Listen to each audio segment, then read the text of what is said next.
Okay, welcome back, or welcome if you've just joined us for the afternoon session. I'm Anne Weldon from the Ashden Awards, and I'll be chairing both the afternoon sessions. This is for the UK Awards, and in the UK we perhaps look at things slightly differently. Certainly we don't have perhaps the same desperate social needs for energy and more energy sources that we've seen in the work of the international winners. But there are still many people in the UK for whose quality of life is reduced because of lack of access or lack of affordability of energy. Also, in the UK, as in all other developed countries, we are the people that are responsible for most of the climate change emissions that are affecting seriously the lives of people, particularly in developing countries. So we have the moral imperative to take action. And I wrote down two things that Deepal Barua said in the end of his film, which I thought were terribly relevant to the UK and would serve as a good introduction to the UK sessions. First of all, he said, we all have to try, it's doable. And secondly, he said that if you figure out the difficulties and solve them one by one, you can get there. And I think that's so relevant for the UK as well as for the international awards. So our first session today is on local authorities. Local authorities are key players in the UK for managing and supporting change in energy use at a local level. This is the first time we've offered a local authority award, and I'm delighted that we have two very interesting finalists who will be talking to us today. So without any more ado, we'll start with the first film. And this is about the work in sustainable energy of Arun District Council in West Sussex.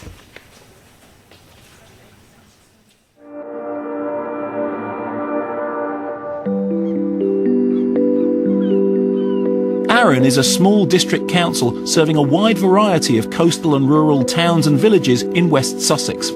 Arun is on the south coast, very popular for people to retire. A number of people retire from London. We have a population of approximately 140,000. Three principal towns, Bognor Regis in the west, Littlehampton in the east, and Arundel at the foot of the Downs. And I suppose it's characterised by having an elderly population in comparison to many other local authorities in the country. We do have certain areas, both in Littlehampton and Bognor Regis particularly, which have high areas of deprivation. But those people who don't have that money and are struggling, who live in fuel poverty, elderly people for example, may own a large property which they can't afford to heat. They don't want to move, they've made that decision, so how best can we help them? This means a particular set of challenges for the council when it comes to changing practices and spreading the message about renewable energy and energy conservation. In order to address energy costs, which we know have escalated considerably over the last few years, we need to guide them to where they can gain efficiencies and savings in that. The other impact is that elderly people can particularly suffer from colder weather. We need to ensure that they're kept warm and that they can actually afford to keep their heating on. Well, there's three main areas where we deal with energy efficiency. There's the council's own stock. It owns its own council stock, traditionally known as council housing. Tremendous amount of work's gone on there. Arun have improved energy saving in 99% of council properties and have installed solar water heating panels in some of their sheltered housing. Then there's the council's own buildings, the Civic buildings, where we've put water-saving devices in, upgraded heating systems, and generally trying to reduce the carbon footprint and save money for the council. And then the third area, which I'm closely involved in, is the rest of the housing stock, what people would know as the private sector housing stock, that's owner-occupied and rented. And we work very hard to try and encourage people to take up measures, if they can afford to pay for it, to insulate their properties, put more efficient boilers in, but also those people that can't afford it, where grants are available. If we can assist, but if not, bring in money, external funding to help those people to improve the energy efficiency of their homes and make them healthier homes. Solar energy is one of the areas in which Arun have offered assistance to homeowners in the private sector. I got £100 from the Arun District Council and £500 from the Carbon Trust for having it installed. Well, I haven't had to, in 2 years that it's been installed, I haven't had to have the boiler on for hot water at all. The boiler is only on when it's very cold, and that's not for hot water, that is just for the central heating. Arun also works with local landlords to improve energy efficiency in the private rental sector. I was approached by a lady called Zoe, and she told me that there was a grant of nearly £6,000 available for high efficiency boilers. But prior to getting this boiler, you would always be aware of the amount of gas your old boiler was using. So subsequently there would be times when you'd have it switched off when it should be switched on. Now you feel that you can give them the level of comfort that they require. Arun has another way of spreading the word among the local population. This is the Mobile Energy Efficiency Advice Centre. It's a simple but effective way of engaging with the public and encouraging them to think and act on everything from light bulbs to heat insulation. This is the mobile unit of the Energy Efficiency Advice Centre, and basically they give out information on how to keep warm and well during winter, energy efficiency advice, what grants are available, and probably the biggest story is they give out free light bulbs as well. Generally it's very positive because they're getting something for nothing, once they discover that we're not a fuel supplier or anything like that, and usually that we're there on behalf of the council, they relax a little bit and they're happy to talk to us. I think they like to see their local authority making the effort to get information and services like this out to them in where they live. Arun are proving that to make real changes happen, you don't have to have grand, expensive campaigns or impossible to fund activities. This is how they define their future in sustainable energy. What we like to do is build on it, look at the opportunities, learn from other people as well, other councils, other organisations in the country, see what they've achieved, look at best practice, adapt that for Sussex, adapt that to work with other councils in Sussex and increase the measures. I'd like to introduce Roger Wood, who will talk to you about the work of Arun District Council. Roger. Thank you. It's quite humbling really in the afternoon session, not only because everyone's had lunch and feeling a bit sleepy, but what followed this morning. Kerosene for lighting and for heating, etc. But as Dr. Weldon said, I think we've got different issues and we have to deal with it in different ways. But I just feel somewhat humble after the speakers this morning. I'm Roger Wood. I'm the Deputy Head of Environmental Health at Arun District Council, and part of my responsibilities are private sector housing amongst a number of activities. I hope with my 5-minute session to outline briefly what Arun has achieved over the last 12 years and how we've gone about it in 5 minutes. It started in 1995 with the Home Energy Conservation Act, and there's nothing like a statute to get councillors and council officers excited and use statutory duty. But where it really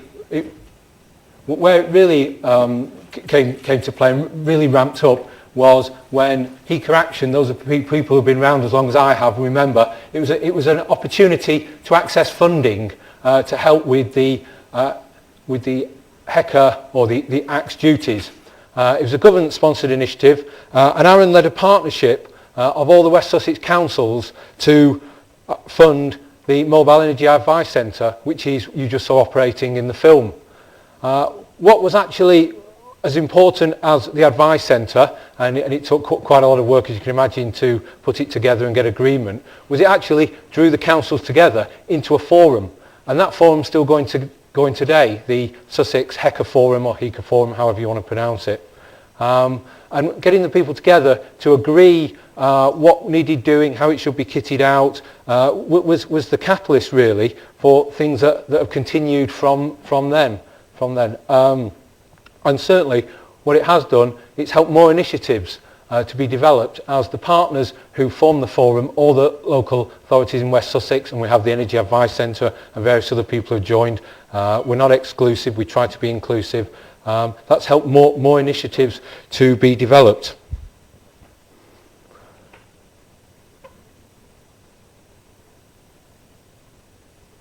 It's actually been operating for 12 years now, and I think that shows the strength of that partnership. There were many other HECA action bids at the time, and as far as I'm aware, someone perhaps educate me, none of those are still continuing. So I think that shows the strength of what's happened.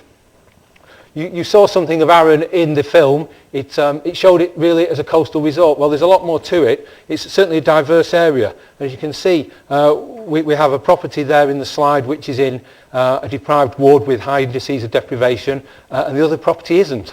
But it certainly has its own sustainable energy issues, and that's Arundel Castle, where the Duke of Norfolk lives. What it does stress is, though, that we have to be flexible, because between the castle and the terrace property we have a whole range of properties, tenures, people's ages, people's needs, and we have to be flexible to meet those needs. So what we do is we try to provide something for everyone. It's often heard that when people unfortunately are on benefit, then they get the measures free. What we've tried to do is we've not only tried to meet the people on benefit, there are people who are on low incomes but above the benefit threshold. There are people that are able to pay. And what we've endeavoured to do is we've tried to be flexible and try to, when we've gone out there, try to be there to something for everybody to help them improve the efficiency of their homes. It's also important to use all the information sources, not only externally but often internally in other departments. There are, in my council, we have the Chief Exec's department which has a strategy unit. They have a whole lot of information about what's going on in wards at ward level and sometimes sub-ward level. It's about using that but also being aware of what's available nationally.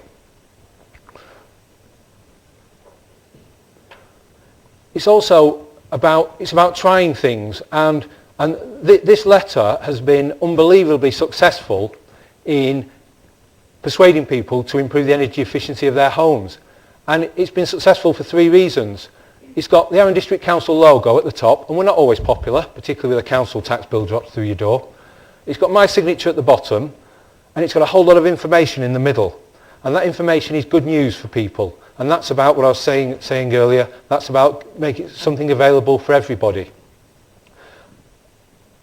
One of our partners we work with, a private firm, distributes this letter, distributes it to every household on a targeted basis, working across the district. And from that letter, all the council does, the council pays for the printing, they pay for the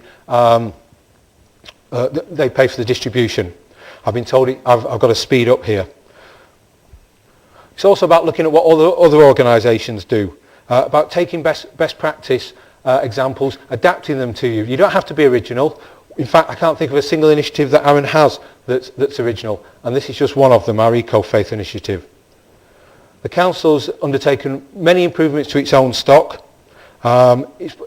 Incorporating this in the maintenance programmes, there isn't lots of new money to do this work, so what we do is we do it through incorporating it into existing programmes. And we haven't stopped there, because what we're looking to do is we're looking to put further measures in terms of renewable technologies. We also have the civic buildings, and it's about acting as a community leader. And finally, the key success factors are: it's about partnership working, it's about being led but willing to be led. Sometimes it's about doing the work, sometimes other people. It's about looking for those opportunities and adapting them. It's like looking for value for money, being clear about what you want, making situations to work to your advantage, i.e. use existing programmes that are ongoing, and just find a reason for doing it. And as a fan of ice cream, that's the thing that I think we all want to avoid. Thank you. We'll now move to a bit further north in the UK and find out a bit about the work of Leeds City Council in sustainable energy.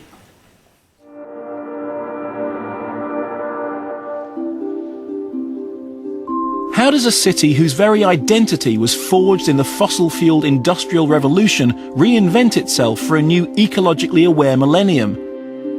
With traditional Yorkshire grit and determination. Despite the challenges of a vast and varied housing stock and a wide social and cultural mix, Leeds Council has been making progress with practical determination for decades. Leeds is the second largest metropolitan district. We've got roughly 750,000 inhabitants and round about 350,000 houses. Even back in the late 80s, Leeds was at the forefront of low-cost, sustainable energy solutions. We started in 1985 dealing with fuel rights. We saw a lot of debt and disconnection with coin prepayment meters, and we worked with the fuel utilities at that time to try and get a local code of practice to protect people. From that, we established probably one of the first local authority energy and fuel poverty strategies in the UK in 1989. But in the 21st century, sustainability is as much a part of the equation as fighting fuel poverty. We're now getting to the stage that it's those difficult dwellings that are solid wall, concrete construction, electrically heated properties that we need to be focusing on now. We've done the easy things, now it starts with the hard work. What that's meant in terms of CO2 reduction is that initially an average CO2 emission from a local authority property was about 7.4 tonnes, down to about 6.2 tonnes per property. At the front line of the fight against fuel poverty is the dedicated Fuel Savers Call Team. I work for the Energy Efficiency Advice Centre and the Energy Savings Trust. We give out advice to the people of Leeds, Hull and surrounding areas on energy efficiency measures. In particular, recently, in the last couple of months, there's been a lot of increases from the energy suppliers, and people just want to know different ways that they can just run a more economical house, really. A lot of the elderly people have taken up the free insulation because there's an offer at the moment with the energy efficiency commitment where people can get free insulation for their loft and cavity wall. And insulation is the best way to improve the efficiency of a property. Another source of health and advice is the Health Through Warmth scheme. I work for Leeds City Council as a health and warmth trainer. Basically going around to doctors, nurses, social workers, anyone who mixes with the public really, and signing them up as referrers. So they'll go into people's houses, recognise that they're living in cold, damp conditions, and if they've got an ailment that's aggravated in some way by the cold and damp, they'll refer them through to us, who in turn pass it through to Health Through Warmth, and we'll try and get them central heating or roof insulation, cavity wall insulation, etc.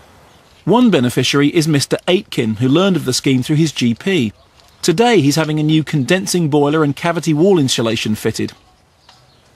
I got the all clear, which I had some money to put to, and Leeds City Council also got a lot more money to put to.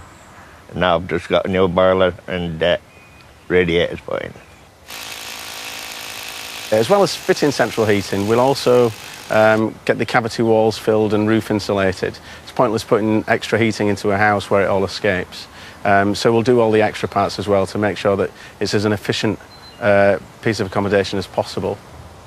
Well, we're hoping that when this boiler is put to, it'll be a lot cheaper for us in the long run. In another part of Leeds, Mrs. Kathleen Simpson remembers her life before the council brought the gas mains to her estate and improved her house. Get up in the morning, thick ice on your bedroom windows, scrape it off. The back lounge window, even though you've done the floor, and condensation. Built in 1974, her house has solid concrete walls and had wasteful electric storage heaters. The house smelt damp and feisty, and enormous, I forgot that, electric bills to heat one room. In 2006, Fuel Savers brought in a company to install a new gas network in the area. Every council house was connected. Mrs. Simpson was among the 85% who took up the scheme.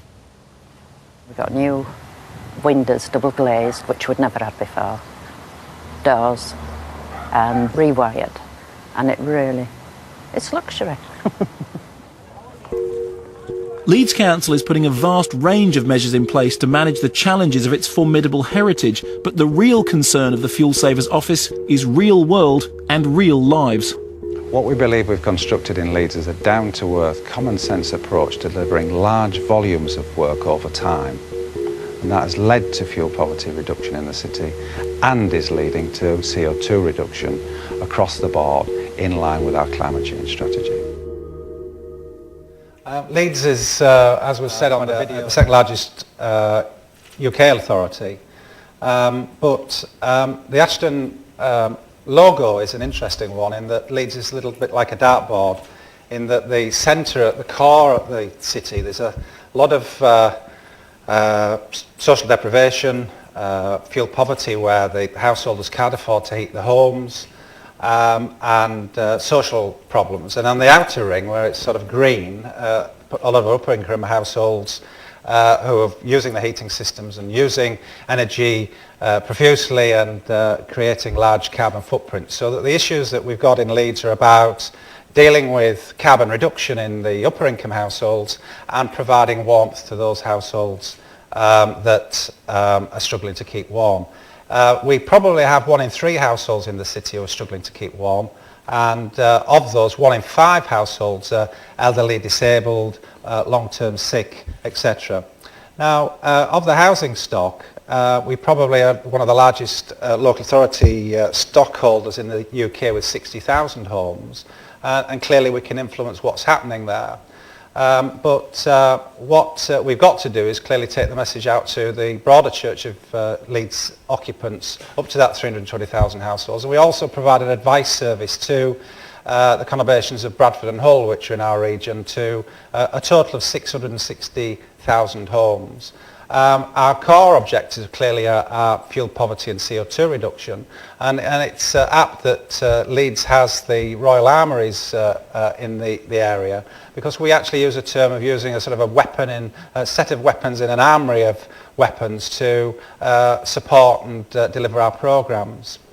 I suppose that one of the things that, following some of the really exciting things that are happening internationally this morning, is that from a local authority perspective it's a bit drab and it's a bit dull.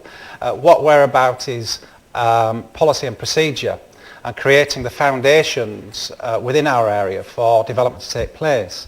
The key part about any local authority process is having a strategy. That's not something that sits on someone's desk or filing cabinet and gains dust. It's a live, living, breathing document that we can take forward our processes. We've got to have political support. Local authorities live and breathe on the politics of what's happening in the locality. And from our perspective, we've forced the position from an officer position to highlight to members that fuel poverty and CO2 reduction is an issue, and from that they've been very responsive and taken forward the agenda with a vengeance. Good communication with our customers is key. Now, at any one time we're communicating with 1/3 of the households in our area, which is about 100,000 households. We're carrying out door-to-door communication in some of our areas of highest deprivation, and I've currently just finished a programme of contacting over 32,000 households by door-to-door communication. As you can see, there's a range of processes that we carry out to communicate with our clients, and we feel that from our independent analysis that over 70% of Leeds occupants are aware of our service, and over 40% of those take up the services of our service, which is no mean feat to take that forward to that percentage. Using data, intelligence, what is the energy performance of our stock? Where are the highest areas of need? We have over 40,000 properties in the city that are in the private rented sector and really need an awful lot of work doing, and a lot of work with private landlords to upgrade those properties. A final element within that, of course, is that it's no good contacting anybody and raising expectation and having good strategies if you can't deliver. And what's important about our structure is about that procedure is to be able to have a delivery mechanism so people can deliver on the ground. The achievements that we've got, I'm sure that these will be handouts, will be with the handouts later, are quite immense. I mean, we've actually improved efficiency in our housing stock by 20% over the last few years. We're dealing with thousands and thousands, 37,000 homes having insulation and £5.9 million worth of investment, and I can go on, and there's the figures. I'm not going to bore you with that, but it's actually indicating that the policy and procedure and the foundations that we have are actually working. In a municipal sense, we spend £22 million a year on energy, and £8 million worth of that is on electricity, which is from a renewable source. We've actually made major steps forward in our municipal energy reduction targets. Are probably one of the largest organisations in Europe to have environmental quality standard assessment qualification, and we are one of the low carbon cities. I'd like to finish with the secrets of our success. And I show that there's two photographs there. One of an American military commander called Patton, and one of a British military commander called Montgomery. Now they had two different approaches. They're both very successful in their own right. Patton was very, go ahead, leave everything behind, let's go forward. Montgomery was the type of military leader who said, no, we'll work through this systematically. This is going to take some time, and we'll work through it. And I suppose that Leeds has got the Montgomery approach, because we've been working on this since the mid-80s, in that what we're trying to do is to say, let's not leave any stone unturned. Our policy and procedures are there so that we can move forward and ensure that everyone's gaining access to our service. I think that the final thing that I would say is that we do have a win-win approach in Leeds. I manage a very positive team that are very committed to their area of work, and from that commitment I think that we've been able to deliver the outputs that are before you today. Thank you. Okay, I'll just say that through the mic so everyone hears. So, great success to date. What are the next major... I think there's an element of more of the same, because it's very easy, and my experience in local government is you do something, you get the credit, the politicians like it, it's all whistles and bangs, and then you move on to something else, and the job's not been finished really. So there is an ongoing job, I think, of what we've achieved, what I would call the bread and butter, and I think Alan alluded to it as well, the insulation. I think there's more to do with difficult properties. Alan talked about solid wall. I think we've got an issue with flats in our area, groups of flats, but I think it's about I think the biggest issue is about taking it up a league and making renewables mainstream, and not, to use that often used phrase, alternative energy. I think that's a ditto. For ourselves, we've done an awful lot of work in bringing new gas mains to areas, but given the substantive increase in fuel prices that we've seen over the last few years, our approach is now to start piloting renewable energy, and I think we've got to take a lead from our international colleagues. We've piloted quite a number of initiatives on air and ground source heat pumps, photovoltaics, wind turbines, etc. And local authorities are very conservative in their approach, and what we want to see is that the technology works before we take it out on a volumetric basis. And I think we're nearing that now for ourselves, and that what you will see is that I think more inroads into renewables, even in areas that ostensibly you would say you could use gas and other fuel forms.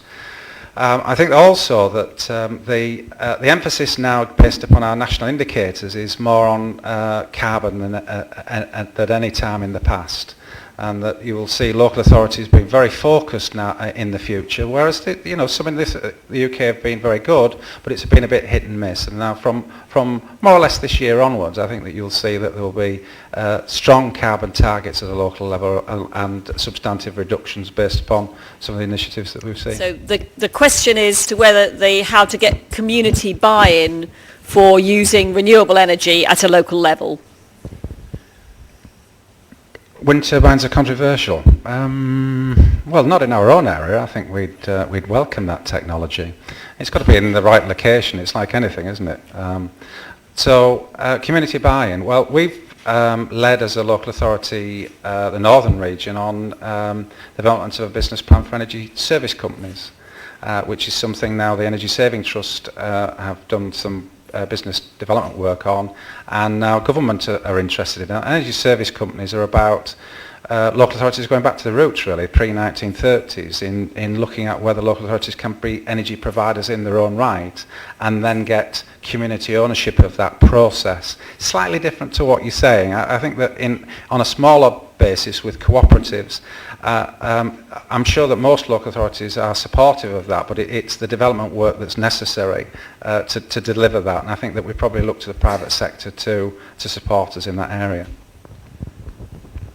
Yeah, thank you. I'd share some of Alan's views about the development work and the resources that need doing it, but I think you can get community buy-ins in different ways, and working with communities through helping them to access the resources, whether it be a local community centre, scouts huts, parish councils, etc., that type of involvement. And I think that's where a local authority can be an enabler, because sometimes they haven't a clue, frankly, and what they need is a bit of free consultancy, and I use that in the loosest term, from a professional officer in a local authority to help them. And I think you get spin-offs, like with our Mobile Energy Advice Centre. The spin-off from it was the partnerships we got with the other local authorities.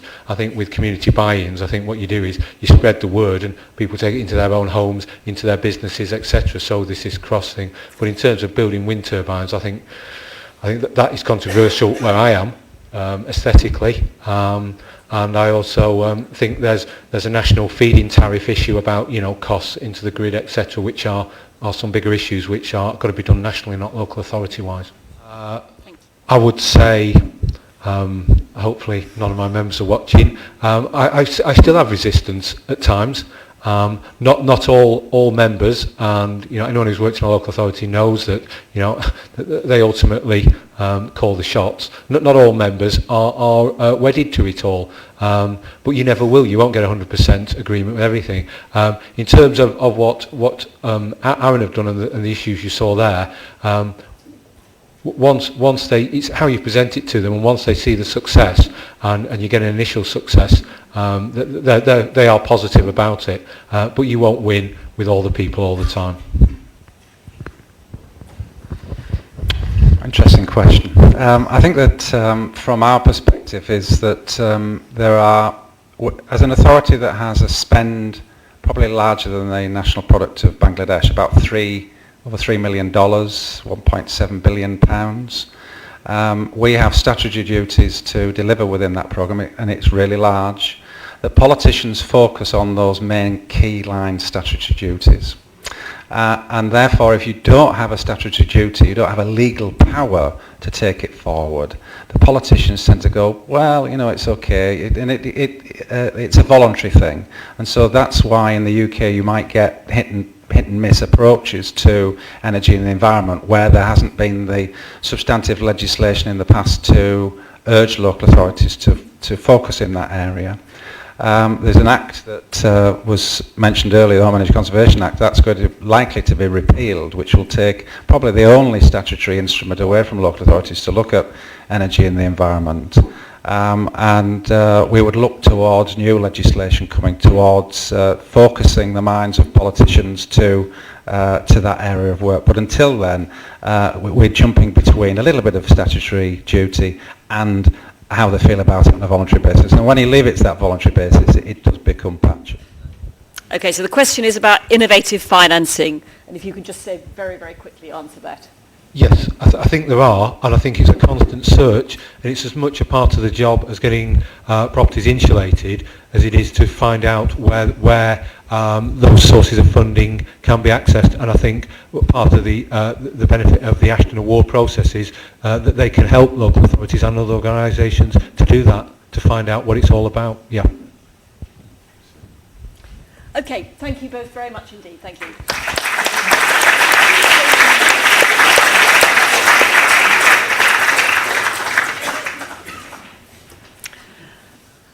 We are responsible for the heritage which we are handing on to the next generation, and it's so important that within schools and the wider education system, the skills and the understanding are developed to deal with those challenges.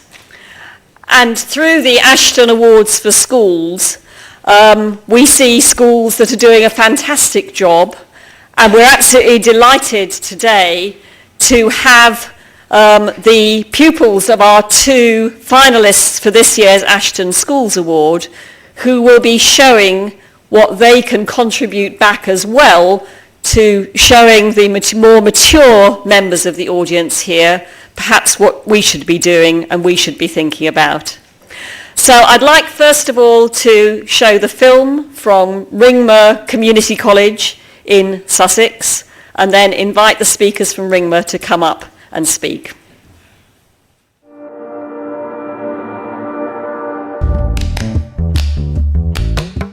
It's not unusual for eco-projects to be taken up with gusto among pupils in primary schools, but it's less common for secondary schools. Ringmer College in East Sussex is the exception. The students here could hardly be more committed. They call themselves eco-reps, and of 800 students, a quarter are proud to wear the badge. That's 200 kids volunteering to help protect the planet and their own future. It's definitely become very much part of the school's ethos. Yeah, it's quite like a proud, prestigious thing to do at the school. On a normal day, when you came to school, you'd probably go to your lesson, but if you saw any litter or anything, you'd pick it up and put it in the bin. If you think about it, we're sort of helping to sort of pave the way for our generations and sort of future generations. Everyone seems to have just really completely embraced it, and it's part of the school. When you have kids and they have kids, you want them to have a good life. You've really got to think forward in the future, but it's not all about today. Well, it doesn't really sound too nice, does it, picking up after other people, but we do anyway, because we want to change the environment. This is very much a story of pupil power, but crucially, Ringmer has a dedicated member of staff who spearheads environmental policy within the school. I'm Stephen Green, and I'm employed at Ringmer Community College as an eco-coordinator. It became apparent to me when I came into education that the educationalists were not ahead of the game as far as environmental initiatives were concerned. And it became apparent that you could very, very straightforwardly make a real impression on things like waste reduction, on things like purchasing, on things like energy management. And that's really where we started from. The sky's the limit with Steve, because I've got someone who's got an environmental background. He's not a teacher, so I've employed him to dedicate hours to actually, for this topic specifically, he can work with the students. So now I've got over 200 students actively involved in this work. Yeah, well, if a eco-rep finds out or notices that some kind of electrical appliance is left on in a teacher's classroom, they get charged £5 out of their budget. So if they do it a number of times, it can amount to quite a big amount. Yeah. What we've done here, rather craftily I suppose, is that we've devolved power to the eco-reps, and that they actually can now quite legitimately suggest to a teacher that they're not necessarily managing their classroom well. We are named and shamed as departments by the pupils on inset days for how much reprographics materials we've used and how much energy we've used. We are charged if we leave our projectors on.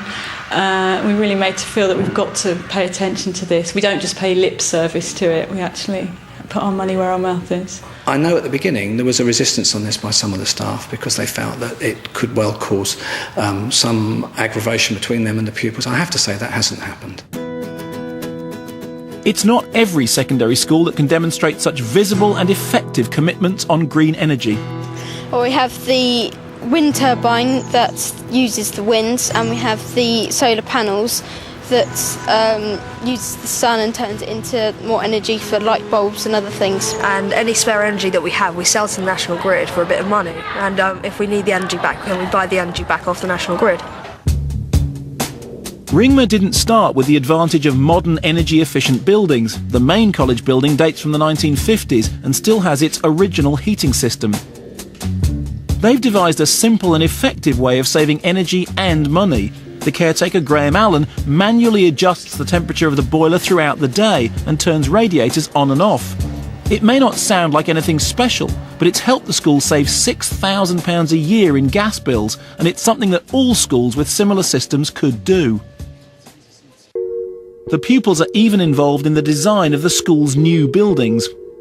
Never underestimate their ability to come up with ideas. And we've met with the architects from day one on the design of our buildings, and we were sitting around the table with one of the architects at a very early meeting of the design group, and one of the young pupils pointed out that they thought it was rather silly having large open doors that would face southwesterly down the field, that we ran the risk of creating an enormous wind tunnel. At that stage, the architect quite openly admitted it was something he hadn't thought of, it hadn't something that crossed his mind, and as a result of that, we had our wind deflector wall that was included in the design. And, I think that's a classic example of a child picking up on something which was been overlooked by a very highly paid professional.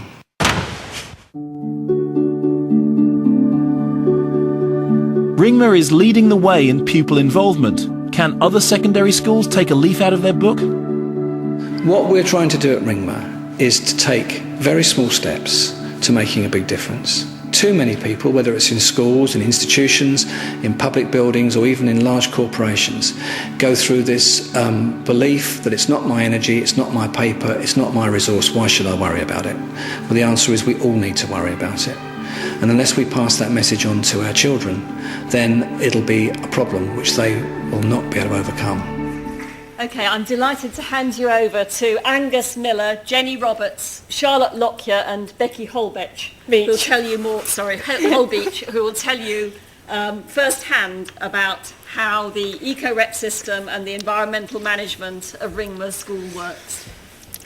Hi Jenny, this is Angus, Charlotte and Becky, and we're here to tell you about how our school works, and we're very, very honoured to be here today, so thank you for inviting us here. There are just over 800 students currently attending the college, and over a quarter of us are eco-reps. This number is growing annually.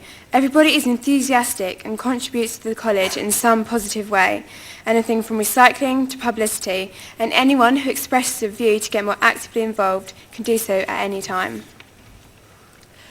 All of our eco-reps wear badges, and until the recent introduction of our new uniform, senior eco-reps like us had special t-shirts. This was so people knew how to get hold of us. Because of the new uniform, we are waiting for our new badges. The whole ethos with the eco-rep, or environmental prefects, scheme is that everyone knows an eco-rep and they are a respected group within the college. We have won the Green Flag Award 3 times now, and the latest time we won it, we became an international Green Flag school. If we win the award one more time, we become a permanent Green Flag school, and the only school in our region to have this prestigious accolade. We've also just won a Sustainability Award in the Teaching Awards for our region, and we're hoping that we'll be successful in the national finals, and we may have a Teaching Award for Sustainability nationally. And also, as you all know, we're Ashden Award finalists. And whenever we have any nomination for awards or if we win a title, the whole school and our community joins us to celebrate it. As Angus just said, we always try and celebrate our successes with the whole community. Again, when we achieve something big, like the opening of the wind turbine, we allow eco-reps a half-day off timetable where they join with our feeder primary schools, local members of Parliament and the rest of the community. Our main aim is to get everyone involved and keep them interested in sustainability and their impact on the environment without it becoming boring. We achieve this by making sure that people learn about the environment and have fun at the same time and not making it a chore. One way of doing this is by celebration. This slide shows the opening of the PV panels we acquired thanks to a government grant. Everyone that went to the day always just remembers it as something that they really, really enjoyed and had fun doing. And these sort of celebrations give everyone a sense of achievement and help the whole school feel proud of its successes. It's not just the eco-reps, but everyone at the college who has a great sense of responsibility. There is an eco-code on the wall of every classroom of the school, and all students and teachers are expected to keep within the guidelines laid out. We don't just try to create energy, but to save it as well. For instance, as you can see on the slide, if you go into a classroom with a broken window or radiator, you can report it and it will be fixed. We have found that the students all go along with the eco-ethos easily, that it's sometimes the teachers that are letting us down.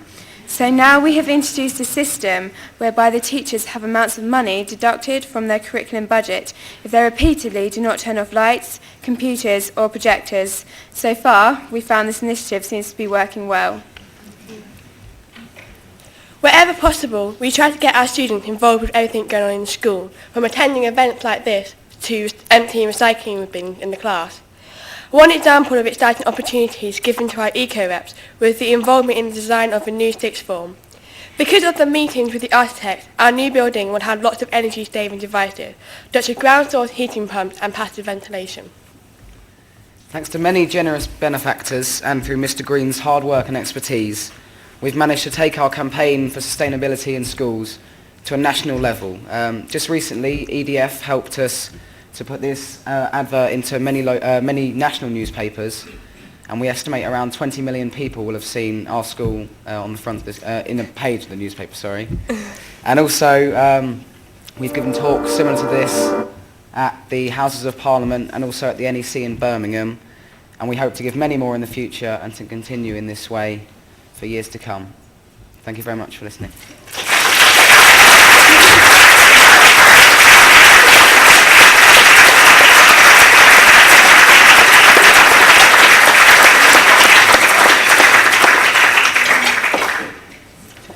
Thank you all very much. We'll now move a little bit further north and to the primary school sector and see something about the work of another inspirational school. So here is the film about Sandhills School near Oxford. An energy spy is someone that goes into classrooms and checks if the lights are on or off and the monitors on the computer. We're energy spies. We're energy spies. It's one thing to have a few junior James and Jane Bonds watching out for your carbon crimes, but at Sandhills School in Oxford, this secret service just keeps getting bigger. The inspiring combination of a 5-year-old school built with energy efficiency in mind and a staff committed to creating energy awareness among the children, Sandhills is a model of how a 21st century primary school can get the green message across in a fun and practical way.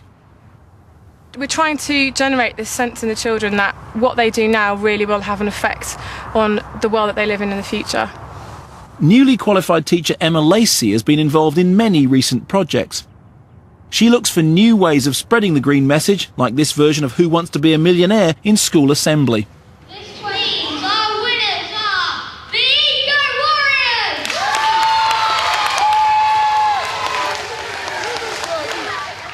While Emma is a recent driving force, the school's green agenda goes back further than the 5 years they've been in their new building. When we were planning the school, we looked at all sorts of ways to save energy and to promote green issues in the school and the site. So we put in several features that do that. For example, all the lights in classrooms are on a motion detector, so if there's no one in the classroom, the lights turn themselves off. We've also got an interesting water system because we built a pond, but in order to fill the pond, we've got our rainwater actually running into our pond. So there's an underground tank where the rainwater is stored and then it fills the pond.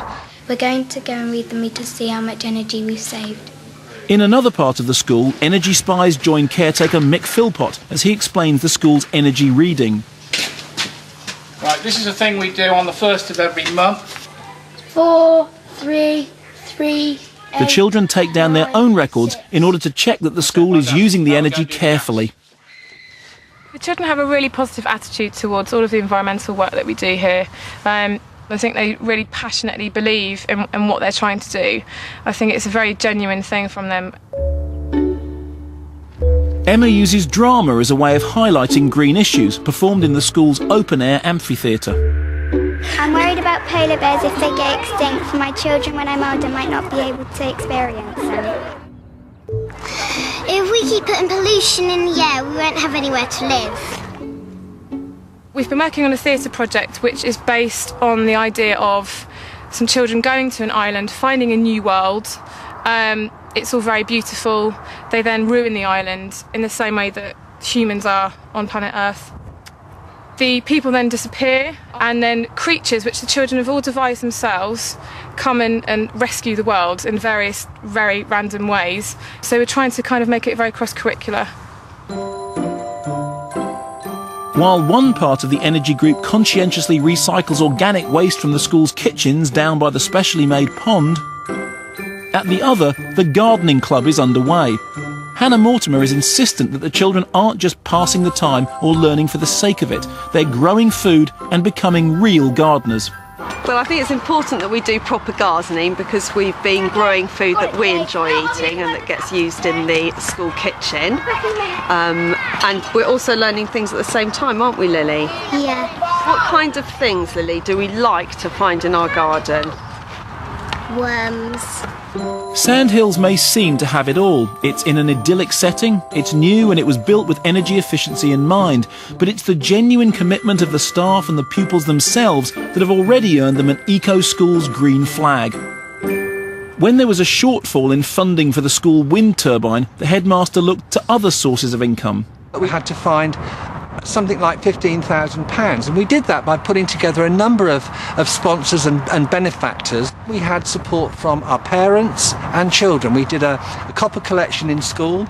We invited parents to help us by sponsoring a bit of the turbine, so sponsors gave as little as £25. So it meant that we generated all the money from charitable sources and not from the money that the school has to use to run the school and to provide the resources and equipment for the children. And better yet, the children are learning important lessons that will see them through life. I certainly think the message gets home because the children here have all got incredibly strong characters. They really understand that the reason why they're doing it is because they want to make a better place for themselves when they're older and for the next generation.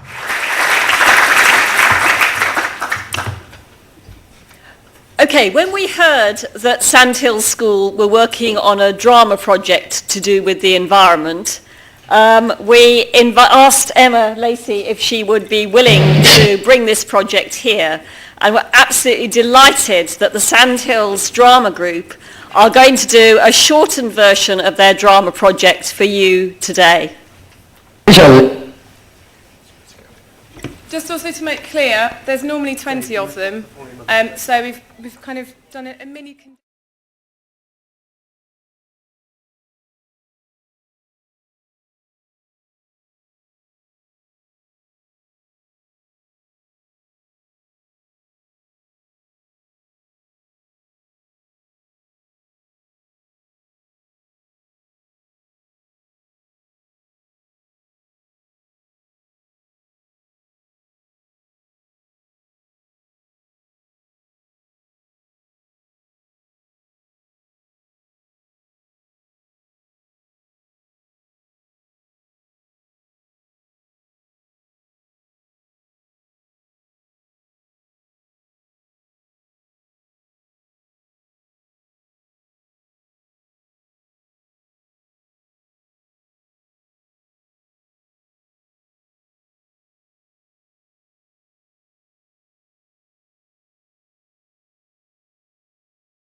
The earth had become a sad place.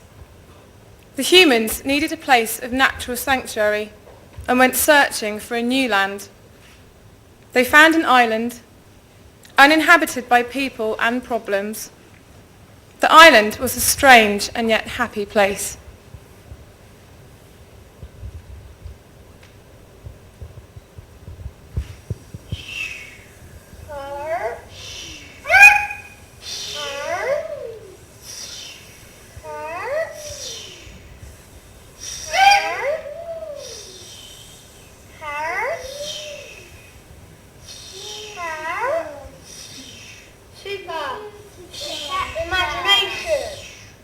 Wonderful!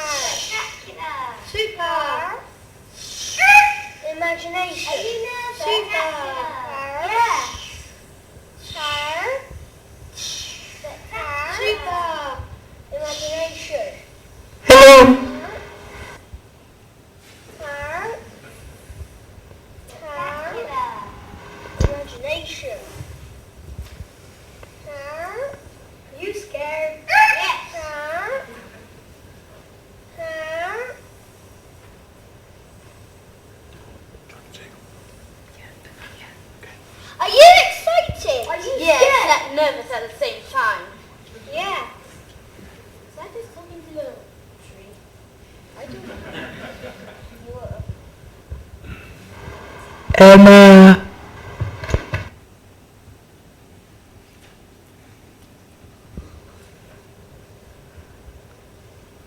Where are we?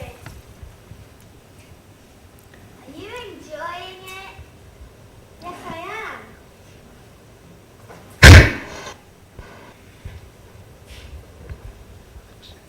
Soon the islanders began to change the island. They had forgotten all that they had learnt from the earth.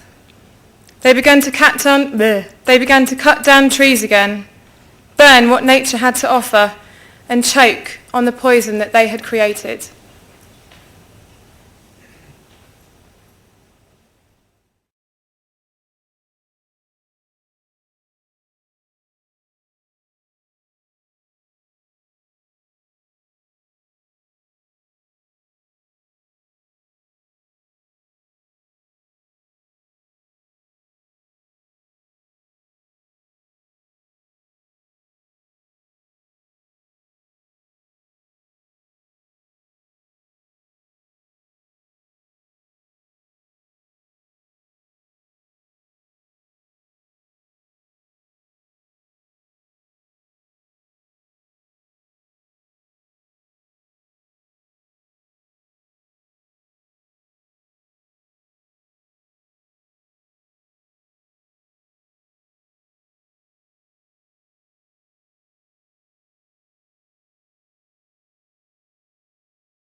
The island was no longer warm and filled with colour.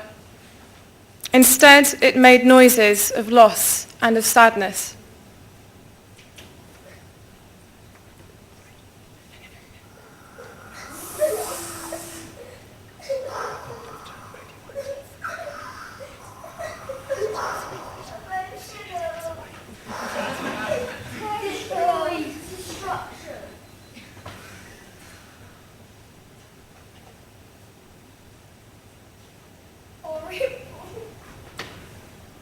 Oh no, what have we done?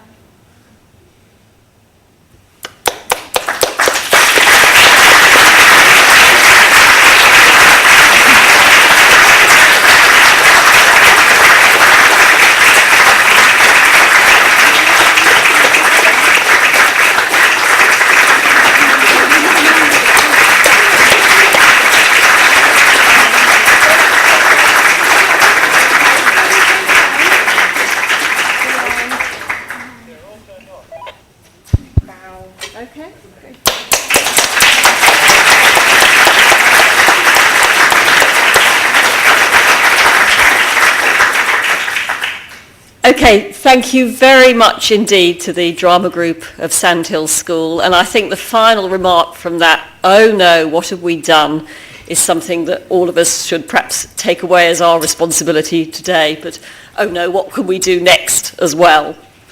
Okay, I'd like to ask both the school's finalists to come up now, so if the Ringmer pupils could come. I'm afraid we don't have seats for everybody at the front, so we're going to have to do this session standing. And if Joe Johnson from Sandhills School could also come as well, so that, and please ask your questions to anybody in the line up here.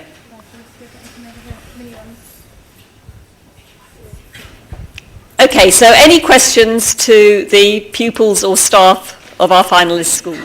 Yeah, I think it has made a difference at home. Sort of simple things like turn off a light when you're not in a room, and we now have a composter and sort of recycle things. We recycled a few things before, but we definitely recycle more after I've been to the school and sort of learned things.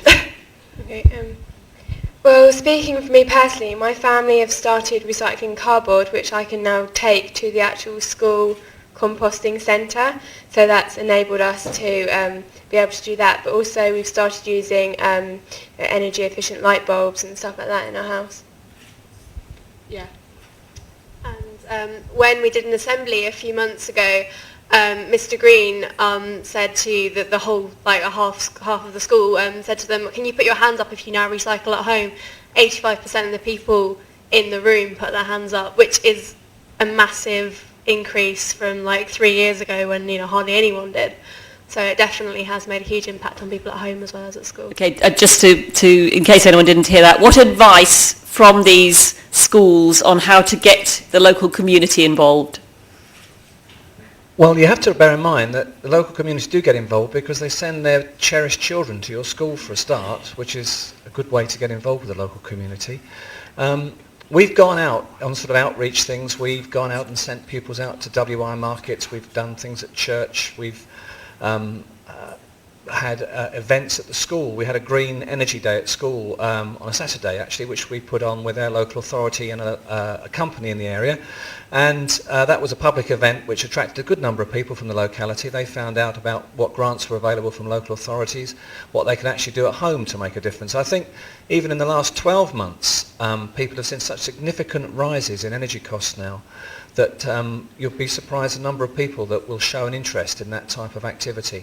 So I think if you can have a celebration whereby you actually celebrate what you're doing at your school and then allow people to come along and actually be given advice as to what they can do to reduce their energy bills, that's a good way of doing it. Can I just grab a mic? Thank you. I think I'd also say that for our school, because we do really try to integrate it into our everyday, into the subjects that we teach, very often in my class we will be doing maths or something and something else might come up that leads us onto the environment, and I think the fact that it is very much integrated into our curriculum means that when the children go home and say, this is what I did today, Mum, I learnt this, they're also going to say, oh, I learnt about the polar bears, or I learnt about this. So I think in terms of bringing it into the community, it's through the communication that the children have with their parents as well. First of all, I'd just like to say hello to the children at Sandhills Primary School who could be watching this on a webcast if the technology is working. So hello everybody at school, and we'll see you all tomorrow. But to go back to I hope the camera's turned on you at some point so they can see you lot too. But to go back to the gentleman's point, what we did at our school when we had the first proposal to put our turbine up is we held a public meeting. And we invited everyone in our local community along. We leafleted all the streets around the school, near the school. Of course, you have to have planning permission, so that becomes an issue. And then you kind of shortcut those difficulties. You find out firsthand what people are worried about. For example, noise is an issue. And we were able to reassure people, because we put our turbine anyway right next to the A40, which is a pretty noisy road coming out of Oxford towards London. And the other issue was, will it kill birds? Will it kill bats? And, we were able to provide evidence that reassured people that it wasn't going to be a terrible thing. And in fact, subsequent to the turbine going in, there's been no problems, no complaints whatsoever. In fact, there's a warmth, and there was I think a gratitude that we'd actually gone out to them and talked to them about their views before we actually got to the planning and implementation stage. So that's my advice to you. Leaflet all your local streets around your school, open the school up to a public meeting, get people involved in telling the public what you're trying to do, what you're trying to achieve, and make it a joint venture with the community if you can. Well, like we showed you on the PowerPoint, you could also have like a celebration of it and invite like local dignitaries and PMs, and you could also invite the public, and that could get them behind it. And local primary schools, I don't know what kind of school you... it is a primary. Yeah, get other people involved. That'd be great.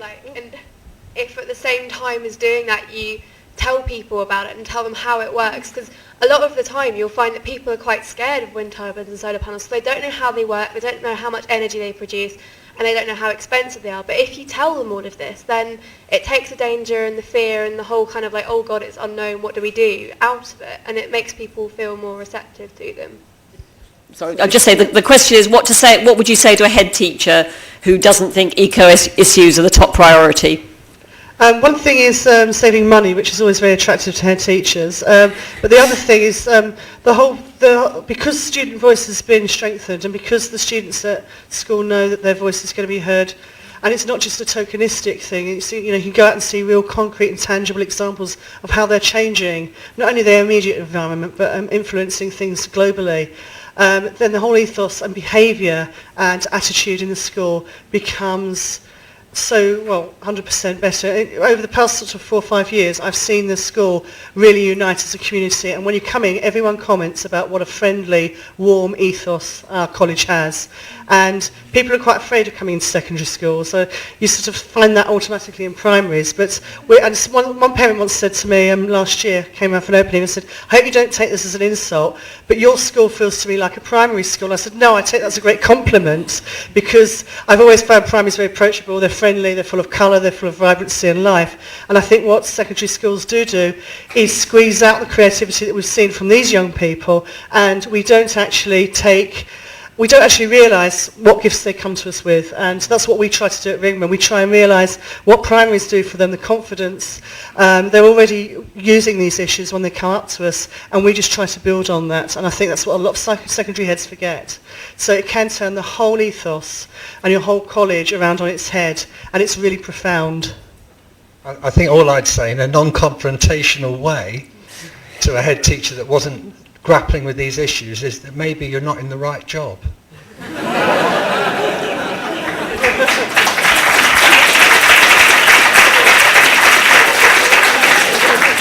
Good point. I also think if you can say, don't worry about it, I'll do it. I'll organise that, I'll do this, fine, you do that. Because head teachers have got so much that they have to do, practically 3 jobs in one. You know, if they worked all the hours and got every single thing done, they'd be there. Well, they'd never really go home. So I think if we can kind of say, it's okay, we can man the ship, we can do what we need to do. The kids are the ones that will kind of keep everything running. You know, we'll organise everything. So please, all I need is for you to just sign here, and then we will convince you, and then you'll enjoy it, and then you'll see the benefits, and then you'll realise that it's a collective experience. But I think most head teachers think it's such a valuable thing to do because they, like you were saying, they love the whole collective, nice, warm, fuzzy feeling. Doesn't everyone like that? And that's what it gives you. We've had quite a lot of help from, I don't know if you've heard of them, Global Action Plan. I think actually they're talking slightly later on today, I think. And that's helped us a lot in lessons. We've done a lot of things in humanities. But as far as out of school goes, we haven't had a huge amount of help with, there's not been any events or anything, but I think various people have helped us with who to contact if we wanted grants, and also sort of how to go about things. But we haven't really had much communication, I don't think, with anyone. Oh, okay. No, I just want to say that in science last year, or the year before, with an eco charity, we went on an exchange to France, and they came to us. And we just basically did about sort of all the eco work we did here in England, and they did about in France, and we sort of, yeah, and the differences between each country's sort of school. Right? Yeah, that was Global Action. There you go. Yeah, basically, that's some of the things we've done out of school, like the exchange trip and sort of things like that. But I mean, also, sorry, another thing that something that we do try and do is try and do it from our own initiative. We try not to copy other people as such, but we do try and, if there's something that a student thinks of which could work, we implement it. So. They're feeling a bit shy. We did have Atkins with us, who are fantastic, very much acted as facilitators.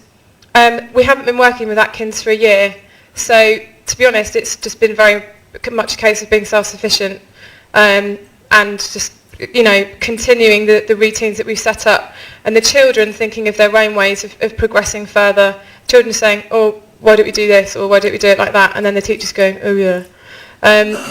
So, I mean, we've had certainly people come in, do assemblies with us, come and talk to us. We've had people from Northmore Trust, you know, do sessions with us, spend time from a kind of educational point of view. So they're learning about the environment, learning about energy efficiency, but it's all very much a kind of cyclical process. So the older children, in a sense, can really teach the younger kids about the wind turbine and about the school grounds and how everything works in the school.